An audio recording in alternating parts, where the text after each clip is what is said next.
মানে কি আপোনালোক শোষণ কৰি লৈ পেলাই তেওঁলোকৰ ভোটটো আদায় কৰিব পাৰে আৰু ভোট আদায় কৰাৰ পিছত 5 বছৰ তেওঁলোকৰ আৰু ক'ত দেখা দেখি থাকিব দেখা দেখি নাথাকে তেওঁলোকৰ আৰু কিয় থাকিব দেখা দেখি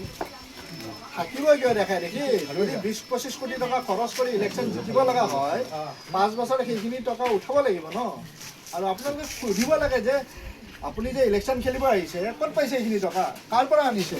কোনোবা ভূ মাফিয়াৰ পৰা আনিছে কোনোবা আপুনি ব্লেক মানিৰ পৰা আনিছে কাৰ পৰা আনিছে